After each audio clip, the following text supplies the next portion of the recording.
r/AskReddit. What is the strangest compliment you've ever received? That I smelt like donuts. This was from a very drunk man who was taken by my vanilla perfume and then proceeded to bring all his friends over to sniff me. I wore a particular body spray, Australis Strawberry Fields, to my year 7 dance because my older sister assured me it smelled like donuts and boys would totally wanna kiss me. Solid theory, but she underestimated the incompetence of the user and the target market as well. I'm sure the boys were just as or more incompetent, having been that age and was, and still am, a boy that didn't get kissed at school dances either. 90% of women you meet won't like you, but the ones that do are gonna be obsessed with you and hang on your every word. You have the charisma of a cult leader. Something like that. I still don't know what to think of that. All hail Kicks Balls 13. I was told that I have nice legs by some random guy that didn't have legs at Walmart once. What did you say? They're not for sale. You look like you could beat a door down. In response to asking how a pair of shorts looked. Wear they John Cena style khaki cargo shorts? What? Like their back door? Like a door on a home? Not me, but I've read on another thread that a shy and social guy was once told by his classmate, who was being repeatedly bullied in school, "I wish I could be invisible like you." The older I get, the more I value being invisible to most people. I can understand that sentiment. Wait until you actually are and no one gives a shit about your existence. You'll feel differently, I promise. You rock 2 black eyes and a broken nose better than anyone I've ever seen. Your bruise matches your dress. For context, a couple of years ago I broke my nose on the back of a stopped car while commuting on my bike. I spent 3 weeks walking around with, you guessed it, a broken nose and 2 shiners. Most people looked horrified at first sight. A couple of my teachers asked about my home life, but one girl noticed that I'd started matching my clothing to the color of my bruises out of boredom. Oh man, my mom had that happen once. We were in a car accident and she hit her face on the rearview mirror. No other injuries, thankfully. She had a black eye for a couple of weeks. Now, my dad is a very imposing man and looks extremely mean even though he isn't. My mom, by contrast, is quite approachable and petite. I'm told that a few days after the crash, my mom and dad were at a restaurant and goodness gracious did the waitress give my dad an honesty look. My ob/gyn, in the middle of my pap smear, said, "You have a wonderful pelvic floor." I wasn't sure what to say, but my brain went on auto and said, "Thank you." He just nodded and continued the exam. This is gold.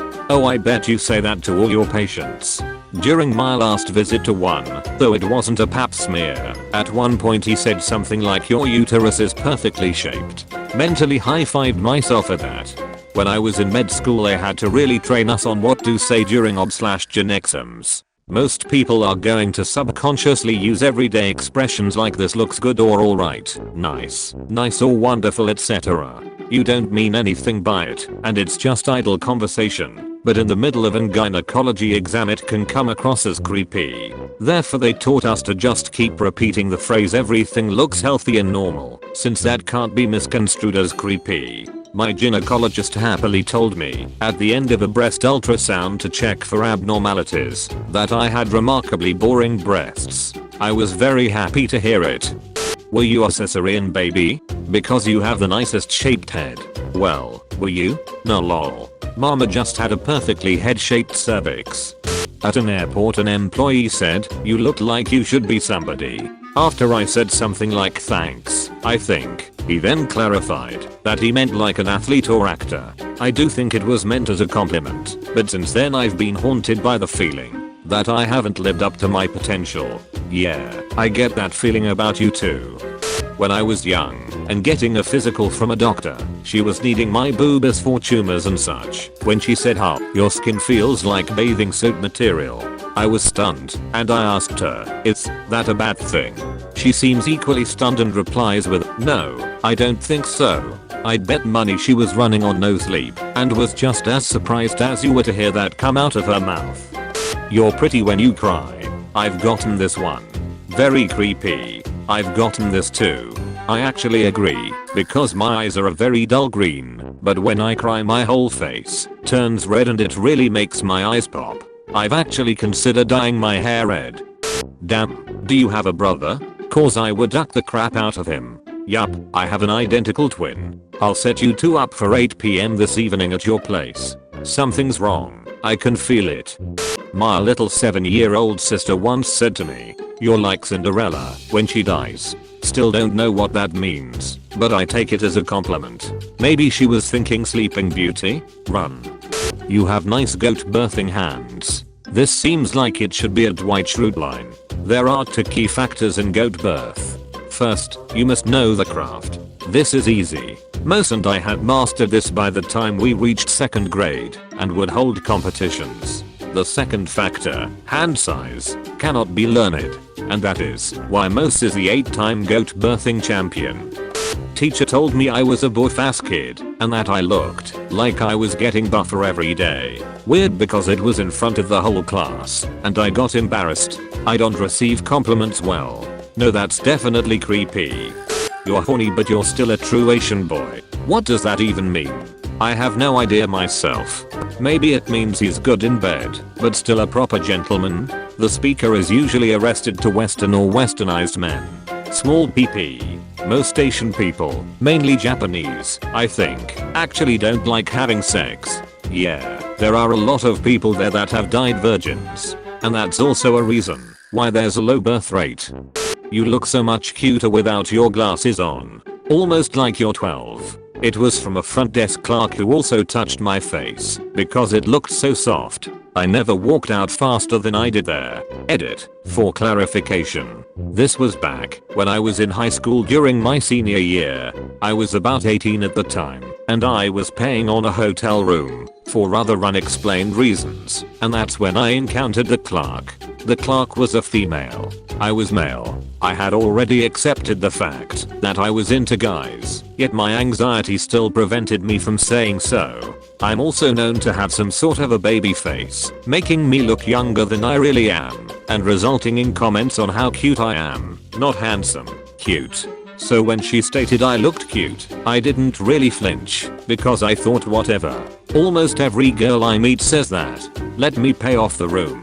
That's when she made that H comment and proceeded to reach over to touch my face. I just simply picked up my card key, told her to keep the receipt, and booked it out the door. I didn't even bother to go back to the room for anything. I just really wanted to get out of there. I knew I wouldn't win in any situation unless I made a tactical retreat, but once I think about it, it was probably caught on camera anyway. Probably should have spoke up then. You have great calves. Really muscular. You must work out a lot. From a construction worker as I was walking by in a skirt. I didn't work out at all at the time. I got the same compliment from my male co-workers, one of whom has been a bodybuilder and MMA fighter and is still ripped. I'm a guy, because it's so hard to develop both sides of your calves. Walking and standing and running will turn the outside of your legs into rocks, but you have to do a lot of dynamic stuff or very specific and boring exercises to really make the insides big. I said this elsewhere in this thread, but it's something I notice as well, right away. Your looks don't match your personality. As in you're really good looking, but you're way too insecure, almost borderline. This came from my male hetero boss. I'm male myself. I just want to take the time to boost you because I have a friend like this. He looks like a young Henry Cavill and could get any girl he wants, but he's too shy. So my tip for you is that it's okay to take space. Don't change your personality. Don't abuse being good looking, but take part. That makes you even more lovely. My identical twin sister and I were told we were a pretty couple. I love hearing / reading about the weird crap people say to twins. I'm an identical twin and have been called the unattractive one. You have big beautiful earlobes. I've been told this on many occasions by many different people. Also, when playing video games with my friends, one of them told me that I was a really nice person that could make everyone else playing really toxic. That's quite a high compliment among the Ferengi people. He's got the lobes for business. I have naturally pointy ears. Some guy on the New York City subway complimented them and then asked me if he could lick them. Now we need to see your earlobes. When I was socially awkward in high school, I was in a creative writing class. A very small class. We all sat in circles and traded poems or prose each week. One week our poem topic assigned to us was to pick something about a fellow classmate that we liked about them. I was confused and picked my teacher instead and chose his beard to write about. The girl in the class, red-headed and cutsy, chose me. She wrote a 3-stanza poem about how much she loved my nose. Never really got over that, especially after in my mid-20s, that I realized she had a crush on me.